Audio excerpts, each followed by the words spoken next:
Okay, it's Mark Arnstein from Remax Hallmark and livingnorthtoronto.com. This is the Mark Arnstein Show, and this is episode number 5. And I'm here with my very good friend, the mortgage man himself, Mr. Peter Puzzo of Dominion Lending, top producers, right here in the neighborhood. Peter's been doing this for about just over 23 years. He's absolutely a phenomenal broker. He handles the majority of all of our deals. He does a phenomenal job, always gets it done for us. We love working with him because he's just absolutely an amazing guy. And I thought, who better to have on the show today to talk about what's happening in the wonderful world of mortgages, because there's been a lot of stuff that's come on in the last little while and a lot of information overload. And I thought, let's just dive right into it and talk to the man himself who can give us all kinds of phenomenal information. Peter, welcome to the show. Mark, thanks for having me.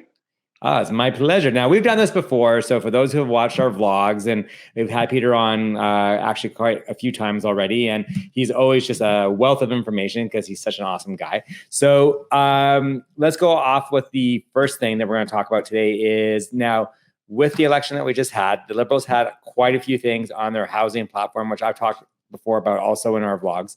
One of them that they were offering up to do was the first time home buyers savings plan. So let's go into that one. Yeah, that's an interesting one, Mark. So again, none of this has been approved per se or passed, but the proposal is that first time home buyers would have the opportunity to put up to $40,000 into a registered savings account. And my assumption is that would be a tax deduction on the first time buyers annual tax return, similar to an RRSP.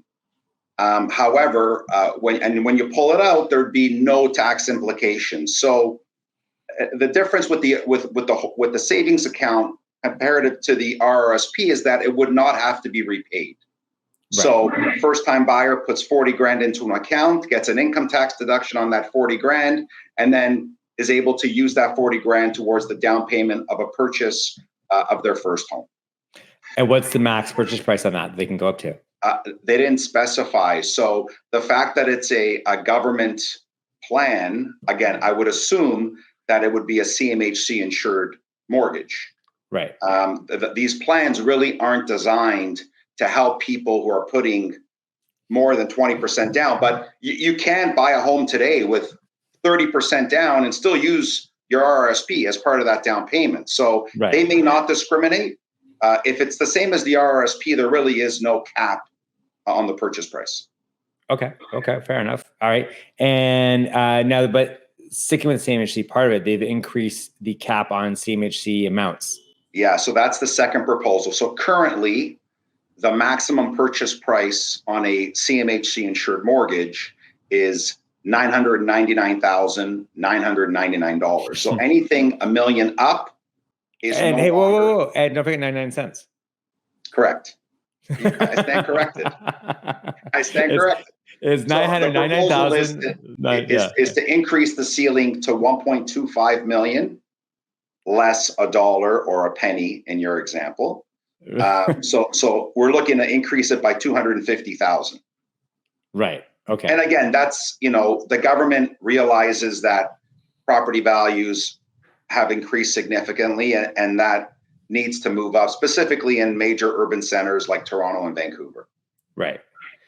So how much impact do you think that will have then in the additional outside provinces, so your Alberta, Saskatoon, Manitoba, et cetera? Yeah. So, the increase would be in place for everybody, but what you buy for 1.25 million in Calgary and what you buy for 1.25 million in downtown Toronto or Vancouver are two different properties. Yeah, no, 100%. Yeah. We were just having this discussion earlier today. We were just saying, a semi here at Yonge and Lawrence just sold for, on a very short lot, less than 100 feet deep, between Yonge and Avenue Road, sold for just over $1.5 million. Wow. So, again, it's like I've been saying for the last little while, it's extremely low levels of supply and tons of demand, because one of the reasons why we're talking today, because money to cost on the borrow on these loans has gotten as cheap as it's ever been.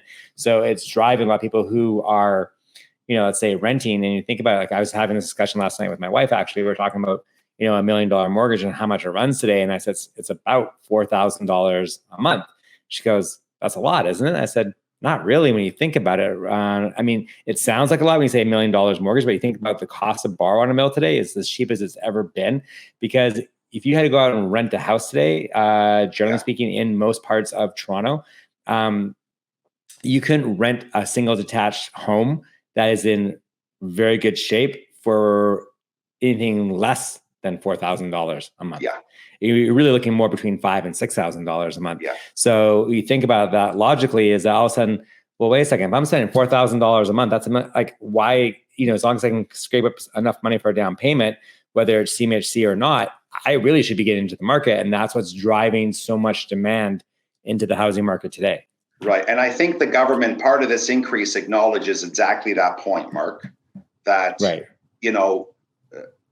To buy for 1.25 today, you need 20% down, which is 250 grand. It's a lot of money for anybody, let alone a first-time buyer.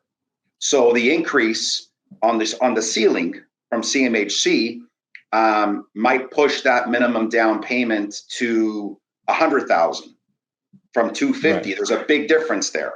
Oh, so, totally. You enable some first-time buyers to enter a market that where otherwise they may not be able to.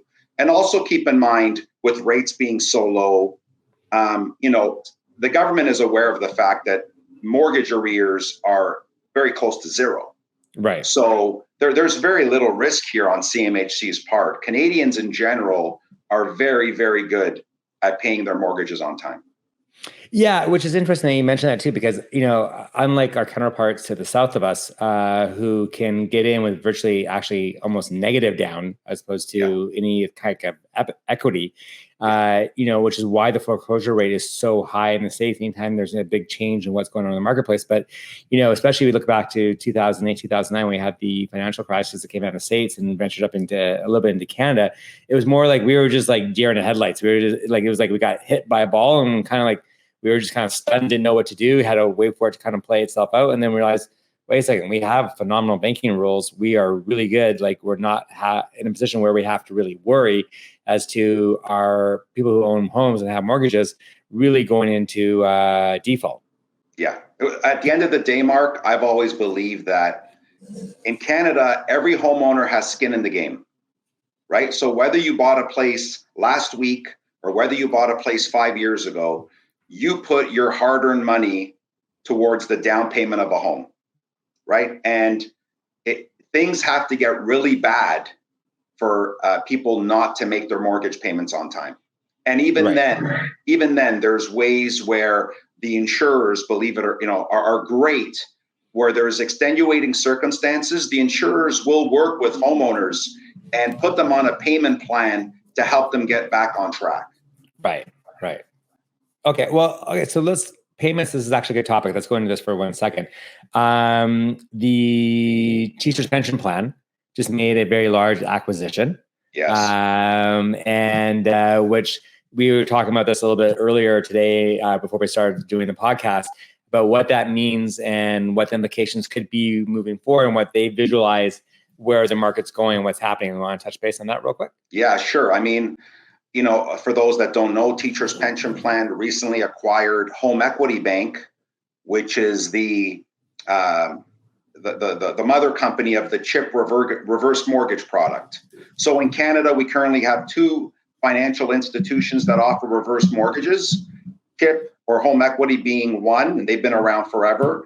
And more recently, a few years ago, Equitable Bank entered that space, and they're doing a fantastic job of providing some competition. But what it tells us is that, something we already knew is that we're dealing with an aging population who may or may not have the savings to last them the rest of their lives. And yet they've lived in a home for 50 years, don't want to move, don't want to go to an old age home. And rightfully so, they've raised their kids in those homes.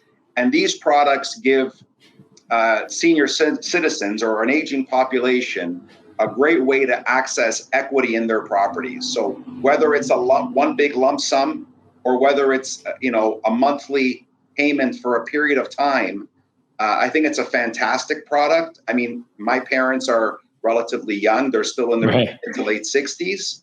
But if I fast forward 20 years and for whatever reason, they don't have the savings to stay in their home, this is a great way to allow them to live where they want to live. Well, but there's also some other benefits of that too, though, right? I mean, because depending on, for a lot of these people, like they go, well, wait a second, I'm going to sell my current home I'm in right now, and I'm going to say downsize and go to a condo. I'm not going to really end up getting what I want from a condo perspective because it's going to cost me probably as much, if not more, than I'm probably going to sell my house for. So now it also gives them the opportunity to gift some of that money before they pass away to their kids and allow them to do some, buy a home. We're seeing a lot of that, Mark. We're seeing situations where, again, they don't want to leave their home. Their children are now buying their first homes. Everything's very expensive. They don't have the required down payment, and they may not have the money in the bank to just write their kids a check. So this is almost like an advance on their inheritance, where the senior citizen or the parents will take the reverse mortgage, gift the funds to their children, enable their children to achieve the dream of home ownership. It's a fantastic product. Right. Now, it's interesting because my uncle was looking into this, who lives in the States. And now I don't know, does it work the same there as it does up here, where the banks are a little bit protective over what they will lend on this, in the sense of that they'll come out, they'll do an inspection on the home, and they'll inspect the homes on a regular basis. So the homes aren't being kept up to a certain, quote unquote standard, that there is situations where the bank could pull the loan back, and something could happen like that. So I can't speak for what happens in the US. I know in Canada that the reverse mortgage is basically based on how old are you and what is your property worth. Those two factors, and those two factors alone, determine what percentage of the property value the homeowner is able to access, right? So let's assume that number is 30%. There's no mortgage payments for the entire life of the borrower. If it's a husband and wife, there's no mortgage payments that are ever due. When the second spouse passes away, the estate has 6 months to sell the property. The homeowners are responsible for the property taxes, and the homeowners are responsible for basic upkeep. But, people would just do that anyways. Who's not going to cut their grass, right? No, for sure. Whether you have, but I've never seen situations where a client has called me and said, hey, the bank wants to walk through my property. They did a reverse mortgage 3 years ago and they want to do a walkthrough. I can only speak from experience. That has not happened with any of my clients. Right. Okay. All right. So getting back to some of the platforms from the Liberal Housing Plan, there was a tax credit going also out to the first-time buyers. What's going on with that one? Yeah. So currently, it's my understanding that the federal tax credit is $5,000 for a first-time buyer. One of the proposals is that it gets increased to $10,000. So it's not bad. And listen, anything in the right direction is a win. So at the end of the day, it helps. I think all of these together will, if they're implemented, because that's another question, whether or not they actually get implemented, would really help first-time buyers. Right, and then the final other one was the reduction in CMHC fees, I believe, was that one. Yes. So to my point earlier, where the arrears in this country are next to zero, CMHC has been a cash cow for the federal government for a long time, and I think this is just one of their ways to kind of give back. In my opinion, the premiums are a bit on the high side right now. If you buy a home with 5% down, there's a 4% premium. So you basically have no equity. So the government is proposing that those premiums be reduced by 25%. So in that example, Mark, you go buy a home with 5% down, you pay a 4% premium today. The proposal is that 4% premium would get reduced by 25%. Which would bring the premium down to 3%. Okay. Which would be great. And remember, there's three insurers. There's three insurers in this country, right? There's CMHC, there's Sagan Financial, and there's Canada Guarantee. So Sagan is owned by Brookfield Asset Management. Canada Guarantee is owned by our friends at the Teachers Pension Plan. So if CMHC reduced their fees, I would expect everyone to follow suit. Now, as far as with your business going and moving forward, are you seeing more new product coming in as far as people making applications for brand new mortgages, or are you seeing a lot of refinancing and restructuring based on what's happening with the rates today? Yeah. My personal portfolio has always been pretty much 50-50. Mm-hmm. During times of historically low rates, you will generally see some more refinance activity, depending on who the existing lender is, because some of these penalties to get out of current mortgages are not consumer friendly. But we're always looking at ways to help clients get out of current mortgages and restructure and get into new ones. But as you know, the purchase activity has been great. So as of now, for me personally, it's 50-50. One of the things I've been really talking about a lot lately, and we did the very first podcast that we did, was with my good friend Jazz Takar from Royal LePage, and we were just talking about investments and building up your generational wealth, so to speak, right? So, for a lot of people, you can, that have capped incomes, you only can, earn and make so much money that you can't go any further than what you can. So, if you have a base salary of $200,000, you're stuck at $200,000 unless you move to a different job or you fortunately get a raise, right? Whereas certain, obviously, professions have more unlimited potential to make more money. But one of the things I've been really harping on lately, and we'll go through it, is because if you don't want to make that move, which is fine, I mean, don't move, but most people now are sitting on, especially in the neighborhoods that we live in, a ton of equity in their homes. Yeah. That's just crazy. So, and I was saying, about the idea of diversifying, taking a one-time investment to go out and buy a rental property, whether it be a condominium, a duplex, a threeplex, whatever you feel you can handle. So let's just walk through the actual steps and how that would actually work, so that people can have a really good understanding as to, from a financial standpoint, the borrowing costs and how that works, how that moving forward. Yeah, so it's a refinance transaction, or we might call it what we call an equity takeout. So, for example, you have someone who has a property that's valued at, let's just say, $2 million, and they have a mortgage of $800,000. We would add a second mortgage component or add a line of credit when we restructure, to give them the additional funds that they need to put 20% down on the purchase of an investment property. Right. So with the investment property, you can get down with a minimum of 20% down. Correct. Okay. Yes. So if a property is not owner occupied, the minimum down payment for an investment property is 20%. Now, we have something, Mark, called a sliding scale, which means the bank is basically saying to us, we're not always going to give you 80% financing.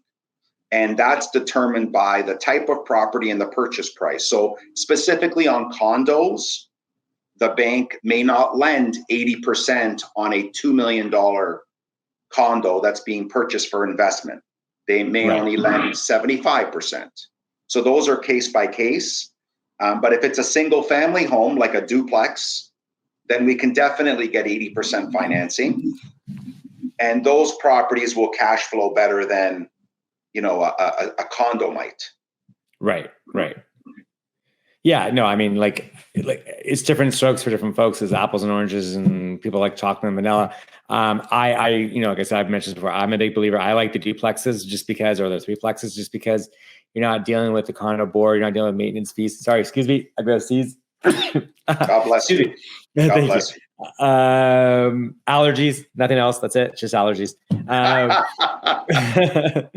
Anyways, but like I was saying, is whereas, with condos, the problem is they're somewhat more limited to the amount of money you can get from a rent perspective. So then you got to factor in your maintenance fees, your property taxes, and everything else that goes with that. Whereas on a duplex or a threeplex, you got more flexibility, more potential there for income, that you can generate more monthly income than you would on a condo. But sure. So and And you made a great point the last time we spoke, Mark, where you said if you've got a duplex or triplex and one tenant is late paying the rent, well, you still have two other tenants that are paying you.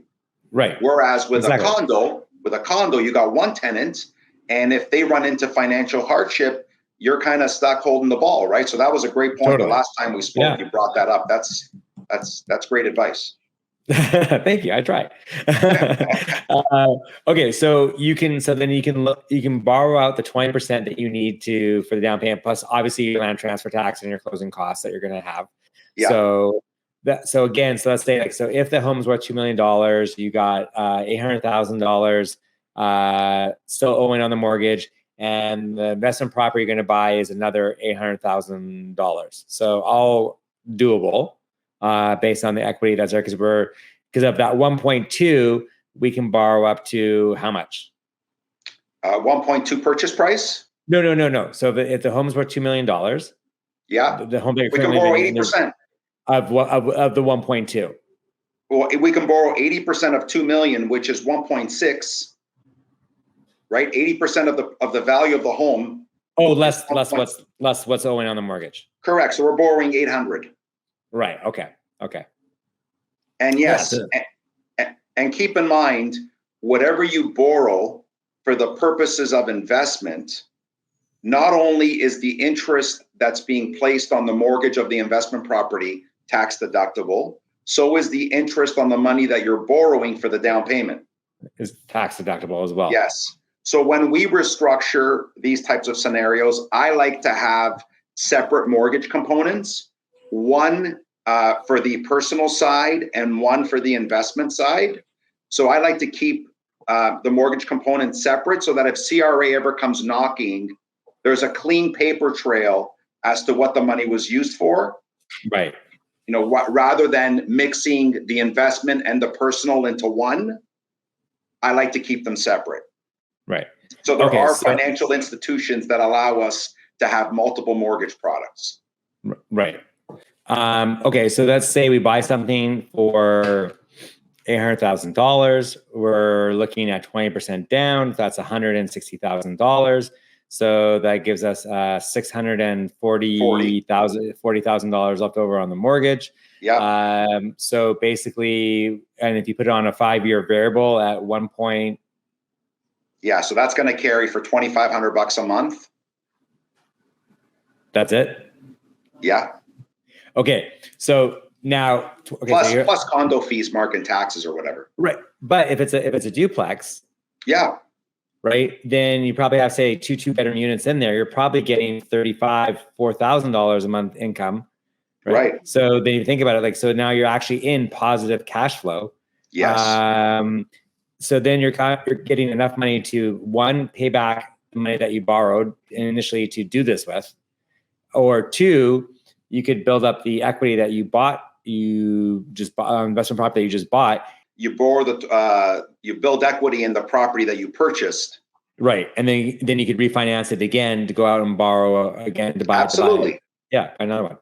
Absolutely. So it almost becomes like a one-time investment, then pretty much to initially get this ball rolling to start doing this. And you have kids, I have kids. And, like I was saying this also with Jazz, I said, the thing is it's not so much that this is for me to, retire off of or anything, but this is money for them down the road when it's time for them to get into the marketplace. They're going to have these assets that they can get their hands onto that they can use to try and buy their first homes or, start whatever they need to do to help give them that kickstart into life. Because at the end of the day, we're living in the most expensive city in Canada. We got to give them our second most expensive city in Canada. We got to give them every help we can possibly give them. Right. Yeah. Yeah. And interestingly enough, that conversation has come up more times in the past 6 months than it had in the previous 20 years. So I don't know if it was the pandemic or what's happening to values, but we have I'm having these conversations more and more with clients in their prime as far from a career standpoint, where their earning capacity right now is very high. And they're saying, now's the time for me to pick up investment property so that in 20 years, if my kids can't afford to buy something, I've got equity built into a property and I can gift it to them. Yeah, exactly. And I think it's such a, look, there's only so much money you're gonna be able to make from playing in the stock market, unless you got you have a massive risk tolerance for high risk type of stuff that can pay off big time. But again, I don't think most people are going to do that.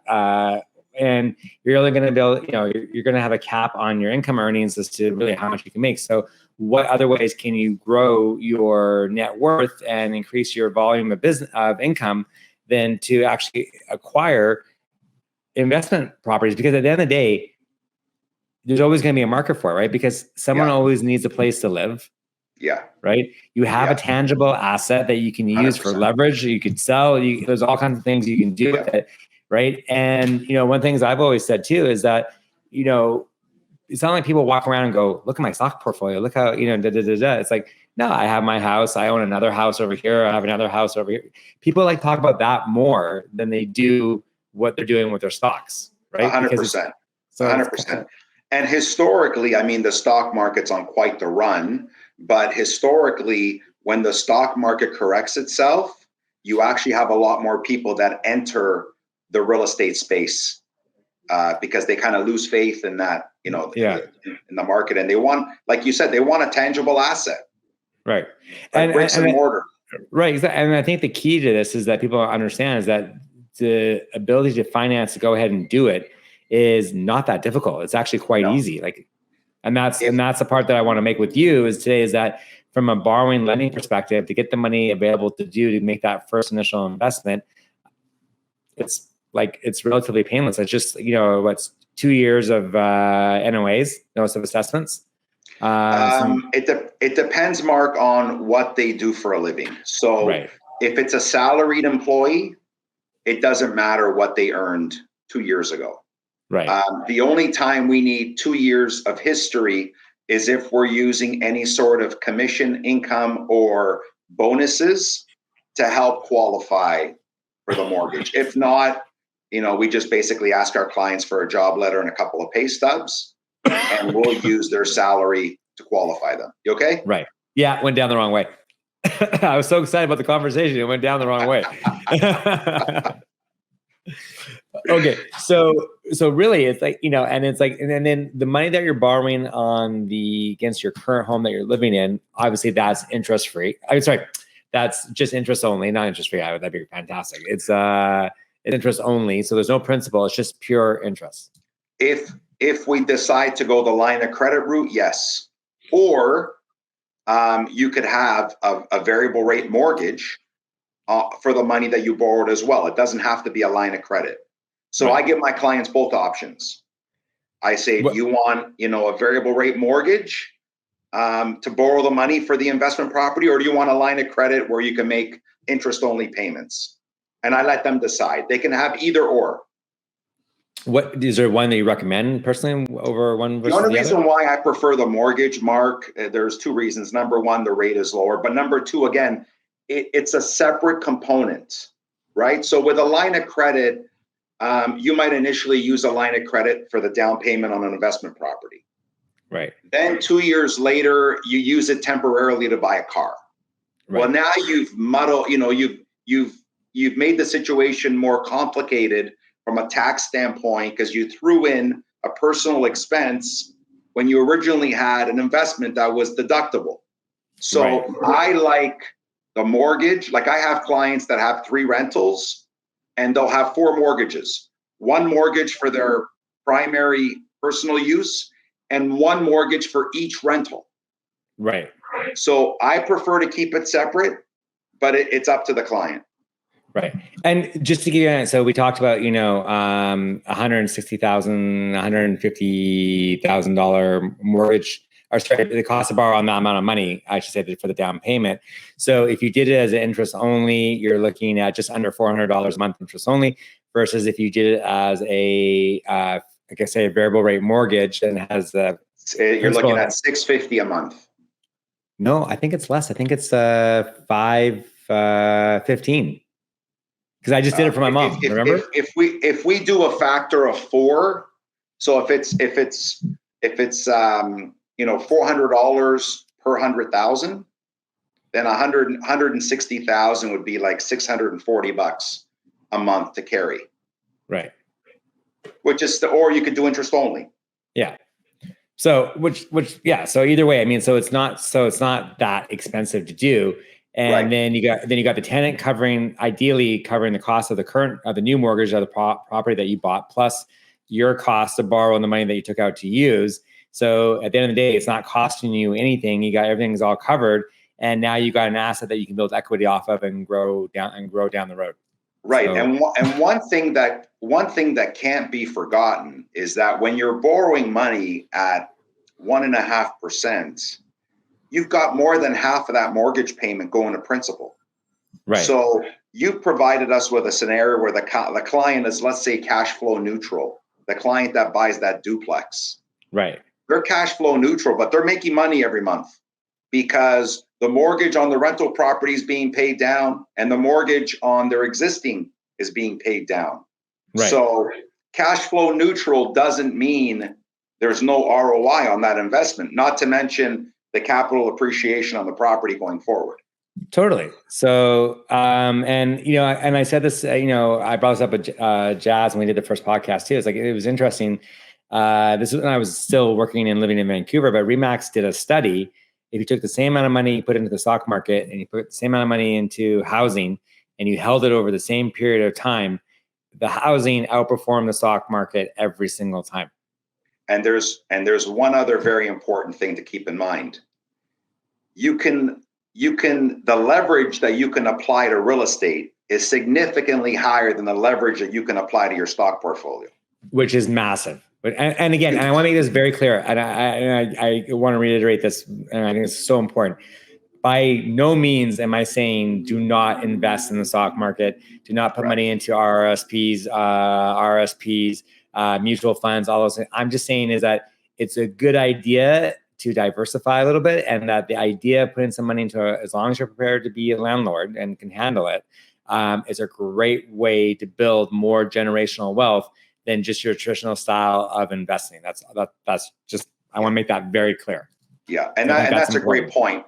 And at the same time, it's no secret that a lot of people that are extremely affluent, it's been through real estate. Right. Yeah. So, and we can't just look at it today. If we just fast forward a couple of generations and we teach our children to buy and hold, I mean, what that can do for future generations is massive. Oh, huge. Well, I look at my grandparents who were, pioneers in this, and they were doing private lending back in the, so I guess this would have been, let's say, like the 60s and 70s, like, because I remember when I bought my first place, my grandma said to me, she goes, I'll give you the mortgage on it. I said, what do you mean? She goes, I'll do some private lending. I'm like, okay, grandma, that's great. How much are you going to give me? And she goes, 8.5%. Like the rate was 6.25. I'm like, that's okay. I'll go with the bank. It's fine. I'm good. Thank you very much.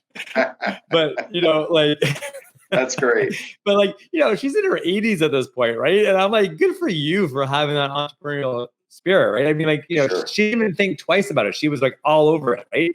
And I think that's just, it's such a great lesson, to learn. Like I tell my kids all the time about the property that we have and what it's there for, and the idea, again, lazy buggers. I say, do you guys want to go down? Let's go down there. You want to go down and see it? No, it's okay. I don't want to go. But just let me know when it's ready. I'm like, but to your point, especially, I think it is true. I mean, the more that we can teach them about this and that leverage and that ability to do that to generate more wealth, the better off they're going to be, their kids are going to be, and so on and so on and so on, which I think is what you said earlier is just so important, right? So, and what a time to be able to do it today when, I look back when when we both started in this business, not that far off of each other. I'm a couple of years ahead of you. When I started 25 years ago, we were just coming out of double-digit mortgage rates. We were just getting into the 8-9% on fixed rate mortgages. And you think about where we are today, 25, 26 years later, where you can get a closed variable rate mortgage right now for under 1.5%, it's almost like the bank's paying you to take the mortgage. Right. So what a phenomenal time to be able to do this and to build that generational wealth. Yeah, absolutely. And what a better person to talk to than yourself to get all the mortgage information that you could possibly need to help build that generational wealth. Hey, listen, we appreciate it. And the truth is, like, there is a pride in that, and being involved in a process where, I have clients that I speak to now that I've had for 15 years as clients that'll still today say, hey, thanks for helping me get that mortgage on that rental property 15 years ago, because today the value's double. Yeah. I couldn't have done it without you. That kind of stuff means a lot. No, totally. I have, clients of mine that they started doing this a couple of years ago, and they bought, and again, part of it, like, again, I'm not trying to put me in any kind of position here, but obviously, is knowing that you have someone you trust who you can work with, like both of us, like, on the financial side, and then where to buy the property. But, like, you don't have to necessarily buy them in the, the heart of the city. You can also go out a little bit onto the outskirts, because the rents actually don't change all that much. But the big play there is that the acquisition price does. And that's where you have all the upside in the world.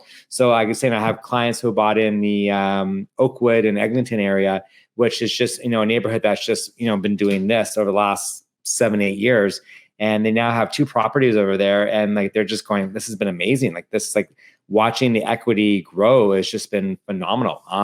So, and same thing like with mine, like, I looked at the time when I bought it, I bought down on the beach, and I was like going, if I bought that same property, say Yonge and Eglinton, it would have cost me $300,000-$400,000 more, but my rents were going to be pretty much exactly the same. Right. So who cares? Yeah, that's right. And then don't forget the new COVID, the new post-COVID world where people are working virtually, where you don't have to live at Bay and Adelaide if you work at Bay and Adelaide. And what that's also done, what we've seen is we see a lot more demand for rentals outside of, the core areas, because people don't have to live downtown anymore. No. I mean, and that's exactly it. I mean, we've learned that we can be anywhere and do any, wherever we want to be to work. And, so take advantage of it while we can. Totally. The demand is going to be there.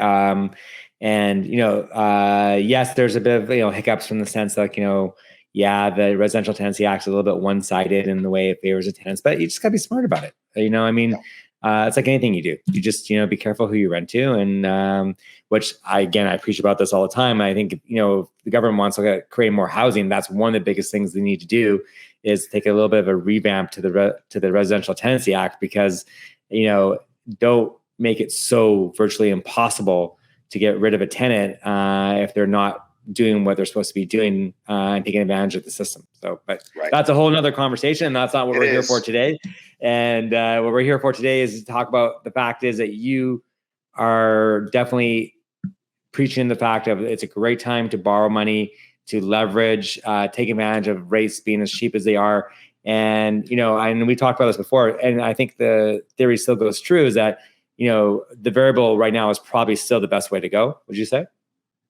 It is. I mean, I often tell my clients that, mortgages, not to use the cliche, but mortgages are like clothing. It's not one size fits all, but I believe, the spread today between the variable and the fixed is approximately 75 basis points, or 0.75%. We are seeing upward pressure on fixed rates. We expect fixed rates to go up over the next few days, probably 0.25%. That's going to increase the spread between variable and fixed to about 1%. And, Bank of Canada, at some point, they say they're going to have to increase rates, which will impact variable mortgages. But I think we've got at least a 12-month runway before we start seeing that. And even when we do, I'm not an economist, but I do believe the Bank of Canada is going to have to proceed with a high amount of caution, because we are going to be in a delicate situation. Even when rates start to move, you're going to have consumers that perhaps, lost their jobs and took on a lot of debt during the pandemic. You're going to have still relatively high unemployment, you would think. So they're going to have to be careful, which bodes well for variable rate clients. Awesome. Okay, perfect. Peter, I know you are a busy guy, and I know we're getting short on time, so I'm going to let you skedaddle, and I want to appreciate you so much for taking the time to do this today. It meant a lot to me. I always love our chats, and they're always very informative, and I get a lot out of them, so that's awesome. If anybody wants to reach out, contact you, ask some questions, or talk about anything they heard from today, what's the best way to get in touch with you? Just email is probably best, Mark. They can Google me. They'll find all my contact info there. But peter@mrmortgage.ca is probably the best. And as always, I appreciate coming on, and I appreciate our friendship and all your support. Likewise, my friend, likewise. So this is Peter Puzzo of Dominion Lending, top producer, sorry, I messed that up, right here in the Yonge and Lawrence, Avenue Road, Lawrence neighborhood. Peter is absolutely just a phenomenal guy. So if you do need any more mortgage information, definitely he's a man you want to reach out to and talk to. Peter, thanks for doing this. I really appreciate it. My friend, take care, all the best, and I will look forward to speaking to you soon. Stay safe, Mark. We'll see you soon.